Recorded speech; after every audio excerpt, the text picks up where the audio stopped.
ప్రతి college going స్టూడెంట్‌కి ఆయన లైఫ్ లోపల ఆర్ ఆమె లైఫ్ లోపల ది బెస్ట్ ఏమైనా ఉంది అంటే అది కాలేజ్ లోపల ఫస్ట్ డేనే. బాగా మెమరబుల్ ఉండే డే అది. లైక్ వైస్ నాకు గూడా నా లైఫ్ లోపల ది బెస్ట్ డే అంటే సో కాలేజ్ లోపల ఫస్ట్ డేనే. బట్ యాక్చువల్‌గా ఏందంటే కాలేజ్ అనడం కన్నా సో డ్యూటీ అంటే బెస్ట్. ఓకేనా. So duty is nothing but మాకైతే సో నేను కూడా కాలేజ్ లోపలనే ఉంటుంది కావచ్చు మా ఫస్ట్ డే అనే థాట్ లోపల వెళ్ళినాం. బట్ ఫస్ట్ డే మాకు కాలేజ్ లోపల లేదు. అండ్ మాకైతే ఆపరేషన్ థియేటర్ లోపల ఉంది first day. So operation theatre అంటే సో యాజ్ ఎ పారామెడిక్ మాకైతే పోస్టింగ్స్ ఉంటాయి. అండ్ ఫస్ట్ డే పోస్టింగ్ లోపల మాకైతే ఆపరేషన్ థియేటర్ లోపల సో అంటే వర్క్ ఎట్లా ఉంటుంది అండ్ సర్జరీస్ ఎట్లా అవుతాయి అన్నీ కూడా ప్రాక్టికల్గా నేర్చుకున్నాం. సో ఈ వీడియోలో మెయిన్ ఏంటంటే నా ఫస్ట్ డే ఆఫ్ డ్యూటీని, నా ఫస్ట్ డే ఆఫ్ పోస్టింగ్ ఒక ఆపరేషన్ థియేటర్ లోపల ఎట్లా చేసిన, ఎట్లా ఉండే నా ఎక్స్పీరియన్స్ అని చెప్పి డీటెయిల్గా డిస్కస్ చేయడానికి ట్రై చేస్తా. So coming to my introduction and మనలో చాలామంది కొత్త వాళ్ళు ఉంటారు కదా, సో వాళ్ళకి నేను తెలియకపోతే నా గురించి నేను చెప్పుకోవాలి కాబట్టి సో హే బడీస్, ఈ side Jatin, welcome back to Analistic Tutor.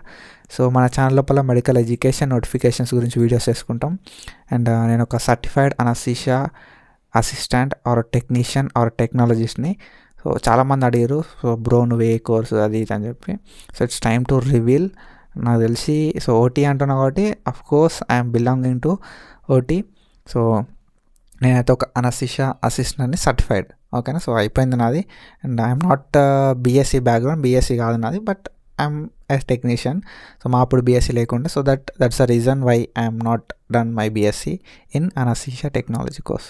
So first day experience అన్నాం కాబట్టి సో ఫస్ట్ డే ఎక్స్పీరియన్స్ చెప్తా. సో అందరు కూడా మెమొరబుల్ ఉంటుంది. యాక్చువల్గా నాకు కూడా అట్లే మెమొరబుల్ ఉండే. సో యాక్చువల్గా ఆ డే అనేది చాలా ఎర్లీగా స్టార్ట్ అయింది అండ్ నేనైతే చాలా ఈగర్గా వెయిట్ చేసిన. సో ఎప్పుడు మార్నింగ్ అవుతుందా అని చెప్పి అండ్ ఎప్పుడు పోస్టింగ్కి వెళ్దామా అని చెప్పి. సో చాలా అంటే చాలా ఇంట్రెస్టింగ్ ఉండే అన్నట్టు. సో బాగా వెయిట్ చేసేది ఏముంటుంది అండ్ ఎట్లా ఉంటుంది లోపల ఎట్లా ఉంటుంది. So even I don't even experience any surgeries. So ఎవరిని కూడా లైక్ ఎవరిని అడుగుతాం చెప్పు సర్జరీ ఎట్లయింది, ఆపరేషన్ థియేటర్ ఎట్లుందని చెప్పి ఎవరిని కూడా అడగం కదా. So I'm going to experience on my own. So ఒక స్టూడెంట్ లాగా, ఒక టెక్నీషియన్ లాగా we're entering into that field కాబట్టి ఒక ఎగ్జైట్మెంట్ ఉండే. సో కొంచెం anxiety. So I was started and వెళ్ళిన తర్వాత మా ఫ్రెండ్స్ అందరితో కూడా కమ్యూనికేట్ అయ్యి వెళ్ళిన. And before entering into operation theatre మనకు కొన్ని రూల్స్ ఉంటాయి అన్నట్టు. లైక్ మనం ఎప్పుడైతే ఆపరేషన్ థియేటర్కి వెళ్తామో అప్పుడు ఓటీ డ్రెస్ వేసుకొని వెళ్ళాల్సి ఉంటుంది. స్లిప్పర్స్ కూడా బయట వేసుకోవద్దు. ఓకేనా. సపరేట్ స్లిప్పర్స్, సపరేట్ డ్రెస్ ఉండాలి. సో అవి ముందు రోజే కొనుక్కొని పెట్టుకున్నాం. And I'm eagerly waiting to enter in to operation theatre. So అదొక ఆ ఓటీ డ్రెస్ ఏదైతే స్క్రబ్ ఏదైతే వేసుకుంటామో అది వేసుకున్న తర్వాత ఒక light feeling. So normal dresses లాగా కాకుండా అది కొంచెం స్పెషల్గా ఒక లైట్ ఫీలింగ్ అండ్ ఇది ఒక ప్రౌడ్ మూమెంట్ లాగా. So I thought that was my first achievement. So అట్లా అనిపించేది అన్నట్టు. సో కొంచెం ఎగ్జైట్మెంట్ ఉంటుంది కదా. సో హాస్పిటల్ కారిడార్స్ నుండి వచ్చే ఫ్రేగ్రెన్స్, సో అది కొంచెం వర్ణాన్వితం. ఓకేనా. So and while entering into operation theatre పోయిన తర్వాత మాస్క్లు, క్యాప్లు ఇస్తారు. సో స్టెరిలిటీని ఆ ఏరియా ఏదైతే ఆపరేషన్ థియేటర్ని స్టెరైల్గా మెయింటైన్ చేయడానికి మనకైతే క్యాప్ అండ్ సో మాస్క్ అయితే ఇస్తారు. After entering into operation theatre fumigation అని ఒకటి ఉంటుంది అన్నట్టు. సో దాన్ని ఇట్లా మొత్తం ఘాటు స్మెల్ వస్తుంది ఆపరేషన్ థియేటర్ నుండి. సో ఏవైతే జమ్స్ అవి ఇవి ఉంటాయి కదా, సో వాటిని అన్నింటినీ తీసేయడానికి ఫ్యూమిగేషన్ పెడతారు. ఓకేనా. స్టెరిలైజేషన్ లోపల అదొక ప్రాసెస్. సో ఫ్యూమిగేషన్ పెట్టి గుమ్ము అని వాసన వస్తుంది. సో ఒక లైక్ ఐస్ నుండి, నోస్ నుండి మొత్తం కూడా వాటర్ వస్తున్నాయి. సో అంతా ఉంటుంది అన్నట్టు. మస్తు ఘాటుగా స్మెల్ వస్తుంది. సో ఫస్ట్ డే కాబట్టి లిటరల్గా ఐస్కి వెళ్ళి వాటర్ వచ్చినాయి. సో అంటే లైక్ మా సీనియర్స్ కూడా ఉండే, వాళ్ళు చెప్పారు కొంచెం సేపు వెయిట్ చేయని చెప్తే మనకు ఆత్రం ఆగదు కదా వెళ్ళిన లోపలికి. సో అదంతా క్లోజ్డ్ ఎన్విరాన్మెంట్ కాబట్టి మస్తు లైక్ ఐస్ నుండి వాటర్ రావడం, నోస్ నుండి వాటర్ రావడం అట్లా అయింది.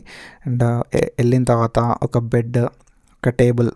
ఓకేనా. సో పక్కకి ఇన్స్ట్రుమెంట్స్ అండ్ మెషిన్స్, ఏవో మెషిన్స్ అప్పుడు తెలియదు కదా. So that's the reason why I'm saying like that. Lights, పెద్ద లైట్స్, మొత్తం రూమ్ కూడా బ్రైట్గా. సో ఎక్కడ ఏది పడ్డా చిన్నగా కనబడేటట్టు మస్తు నీట్గా. అండ్ ఫ్లోర్ అయితే లిటరల్గా మెరుతుంది అట్లా, అంత హైలైట్ ఉందన్నట్టు. సో అండ్ ఓట్లకి ఎంటర్ అవ్వడంతో చాలా చల్లగా మంచి కూల్ ఎన్విరాన్మెంట్ అన్నట్టు. సో మంచి స్టెరైల్గా, మంచి స్మెల్. కొంచెం ఘాటుగా చెప్పిన కదా ఫ్యూమిగేషన్ పెట్టారని చెప్పి కొంచెం ఘాటు అట్లా ఉండే ఓటీకి ఎంటర్ అయిన నెక్స్ట్ మినిట్ దాకా. సో అట్లా కొంచెంసేపు వెయిట్ చేయడంతో మా సీనియర్స్ అయితే వచ్చారు. సో ఆఫ్టర్ దే ఎంటరింగ్ వాళ్ళు చెప్పారు సో ఇది ఇట్లుంటుంది అని చెప్పి. సో దే ఇంట్రడ్యూస్డ్ బాయిల్స్, ఇది బాయిల్స్, ఇది మన మెషిన్ అని చెప్పి, డ్రగ్స్ ఎక్కడ ఉంటాయని చెప్పి డ్రగ్స్ గురించి, సో మనకి డ్రగ్స్ ఎక్కడికి వెళ్ళి తెచ్చుకోవాలి, ఎవరు పర్మిషన్ తీసుకోవాలి డ్రగ్స్ కోసం, అండ్ దాని తర్వాత తీసుకొచ్చి బాయిల్స్ మెషిన్ అంటే అనస్థీషియా మెషిన్ ఇది, సో దీన్ని మనం ఇట్లా ఆన్ చేయాల్సి ఉంటుంది అని చెప్పి స్టెప్ బై స్టెప్ చెప్పారు. సో తర్వాత మనకైతే సో ఎవరైతే senior residents and anaesthesia PGs and surgery team వాళ్ళంతా కూడా వచ్చారు.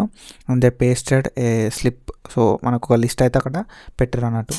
సో సర్జరీ లోపల ఏమేమి సర్జరీస్ ఉన్నాయి ఈరోజు అండ్ ఎవరెవరి నేమ్స్ ఉన్నాయని చెప్పి అక్కడ లిస్ట్ అయితే పెట్టారు. సో ఎన్ని సర్జరీస్ ఉన్నాయని చెప్పి అక్కడైతే మనకి మెన్షన్ చేసారు. సో అవన్నీ కూడా చూసి సో వాళ్ళైతే నార్మల్గా మన ఇంట్రడక్షన్ ఏం అడిగారు, ఓకేనా. సో ఎవరు మీరు అని జస్ట్ కొత్తగా కనబడతాం కాబట్టి ఎవరు మీరు అని అడుగుతారు. సో అట్లా అడిగిరు మమ్మల్ని కూడా అడుగుతాం, మేమైతే చెప్పినాం ఇట్లా సో అండ్ సో కొత్త బ్యాచ్ సార్ మేము అని చెప్తే ఓకే అని చెప్పి అన్నారు. అండ్ సిస్టర్స్ ఉంటారు అక్కడ, అండ్ సర్జన్స్ ఉంటారు, అనస్థీషియా పీజీస్ ఉంటారు, వార్డ్ బాయ్స్ ఉంటారు, వాళ్ళందరూ ఉంటారు. సో ఫస్ట్ డే కాబట్టి ఎవరిని ఎట్లా పిలవాలని చెప్పి తెలియదు మాకు. సో మా సీనియర్స్ని అడిగి అండ్ మేమైతే కొంచెం పిలవడం అయితే నేర్చుకున్నాం. సో వాళ్ళని సిస్టర్ అని పిలిస్తే ఏం కాదు, అండ్ పీజీస్ని సార్ మేడం అట్లా పిలవాల్సి ఉంటుంది, వార్డ్ బాయ్స్ని. సో అక్కడ వార్డ్ బాయ్స్ని కొంచెం అన్న బ్రదర్ అని పిలిస్తే సరిపోతుంది, బ్రదర్ అని కాకుండా అన్న అని పిలిచి అయిపోతుంది. కొన్ని సిచ్యువేషన్స్ లోపల కొందరు పేర్లు పెట్టి పిలుస్తారు.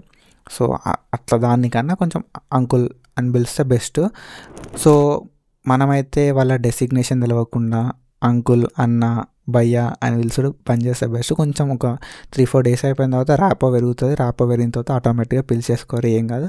బట్ పీజీని అన్నాం అనుకో మంచిగా ఉండదు, ఓకేనా.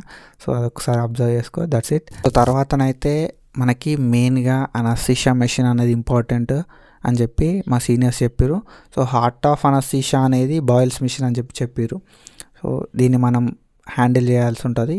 దీని హ్యాండ్లింగ్ మీదనే పేషెంట్ అంతా కూడా సర్జరీ టైం లోపల పెయిన్ ఫ్రీగా ఉంటాడు అని చెప్పి వాళ్ళైతే మాకు చెప్పారు. ఆఫ్టర్ దట్ సో సర్జరీ అయితే స్టార్ట్ కాబోతుంది. సో అప్పుడు కొంచెం భయం అయితే స్టార్ట్ అయింది. సో బ్లడ్ అట్లాంటివి అయితే నాకు అంతకుముందుకు అయితే ఎట్లాంటి అలవాటు లేదు. సో బ్లడ్ డైరెక్ట్ చూస్తే సో అదొక ఫీలింగ్ ఉండేది, ఓకేనా. సో కొంచెం భయం అట్లాంటివి ఉన్నట్టు. సో హార్ట్ బీట్ అనేది ఇంక్రీజ్ అవుతూ ఉంది. కేసు లోపలికి వచ్చిన తర్వాత సో నేనైతే ఏం చేయలేదు ఫస్ట్ డే, ఎందుకంటే జస్ట్ అబ్జర్వ్ చేసిన సో ఏమవుతుంది అని చెప్పి. సో మనం ఏం చేయండి, ఏం ముట్టుకున్నా కూడా ప్రాబ్లం అవుతుంది. సో మా సీనియర్స్ కూడా ఏం చెప్పలేదు, చెయ్యకు పక్కనే ఉండని చెప్పారు. So that's the reason why I stand beside them. So చూసిన ఏమవుతుందని చెప్పి. సో ఫస్ట్ పేషెంట్ రాగానే మనం అయితే వాళ్ళకి so ECG and BP cuff, pulse oximeter అవన్నీ కూడా కనెక్ట్ చేయాల్సి ఉంటుంది. సో అప్పుడు మనకి ఇవన్నీ పేర్లు తెలియదు, జస్ట్ అవన్నీ కూడా కనెక్ట్ చేయాలి అని చెప్పి అనుకునేది. మానిటర్స్ కనెక్ట్ చెయ్యి అంటే కనెక్ట్ చేసేది. సో అట్లా నేర్చుకున్నాం. అండ్ మానిటర్స్ కనెక్ట్ చేయడం మాత్రం ఫస్ట్ మన వర్క్ ఉంటుంది. సో ఎప్పుడైతే ఆ మానిటర్స్ కనెక్ట్ చేయడం అయిపోతుందో so I started observing and ఒక లైక్ అందరి సూపర్విజన్ లోపల ఆల్మోస్ట్ అందరు ప్రొఫెసర్స్ అక్కడే ఉంటారు. అందరు సూపర్విజన్ లోపల సో అక్కడ అనస్థీషియా అయితే ఇస్తున్నారు. ఏంటంటే ఒక కంట్రోల్డ్ ఎన్విరాన్మెంట్, ఎంత హైలైట్ అంటే ఒక కంట్రోల్డ్ ఎన్విరాన్మెంట్ లోపల సో అక్కడ వాళ్ళు ఇన్స్ట్రక్షన్స్ ఇస్తుంటే వాళ్ళు డ్రగ్స్ అయితే ఇస్తారు. సో ఇంత డ్రగ్ ఇవ్వాలంటే ఆ డ్రగ్స్ అయితే ఇస్తారు. సో నేనైతే లిటరల్గా అయితే ఫస్ట్ చూసేది జనరల్ అనస్థీషియా చూసిన. నాకైతే అసలు అర్థం కాలేదు అసలు ప్రొసీజర్ ఏమవుతుందని చెప్పి. బట్ పేషెంట్ మాట్లాడుకుంటే అన్కాన్షియస్ అయ్యిండు.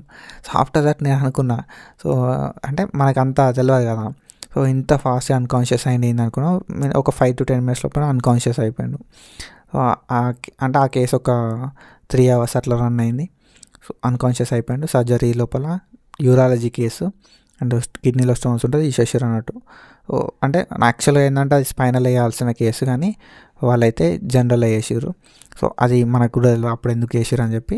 సో అదర్ మేబీ ఏమైనా కాంప్లికేషన్స్ ఉన్నాయి కావచ్చు, అందుకే వేసారు కావచ్చు అని అనుకుంటున్నాను నేనైతే.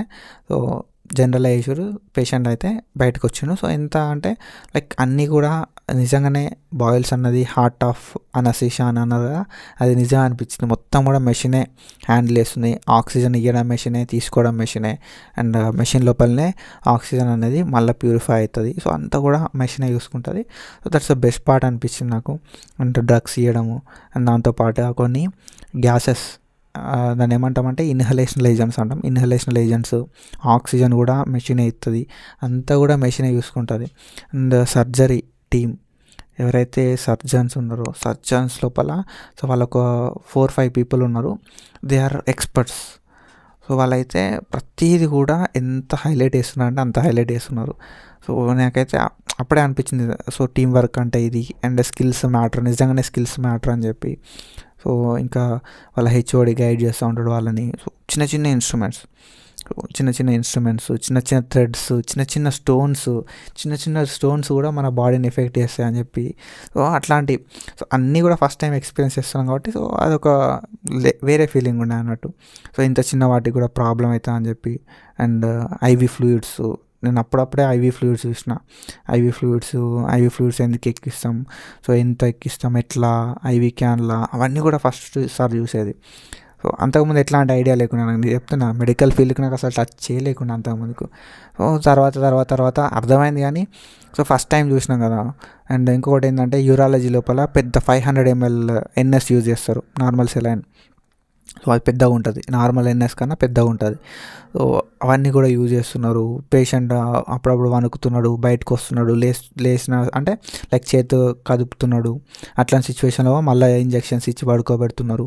అవన్నీ కూడా అంటే లైక్ ఏం తెలియక ముందుకు మనం చూస్తాం కదా, సో ఆ ఫీలింగ్ వేరే ఉంటుంది అన్నట్టు. సో ఎప్పుడైతే ఆ సర్జరీ అయిపోయిందో నాకు అనిపించింది, సో కమ్యూనికేషన్ ఎంత ఇంపార్టెంట్, అండ్ అండర్స్టాండింగ్ ఎంత ఇంపార్టెంట్, టీం వర్క్ ఎంత ఇంపార్టెంట్, స్కిల్స్ ఎంత మ్యాటర్ అని చెప్పి, సో టైం ఎంత వాల్యుబుల్ అని చెప్పి నాకైతే అర్థమైంది. సో ప్రతిదీ కూడా ఇన్ టైంలో కావాలి, లేకపోతే పేషెంట్ బయటకు వస్తాడు, ప్రతిదీ కూడా కమ్యూనికేట్ కావాల్సి ఉంటుంది. అనస్థీషియా వాళ్ళకి, సర్జరీ టీం వాళ్ళకి మంచి అండర్స్టాండింగ్ ఉండాల్సి ఉంటుంది.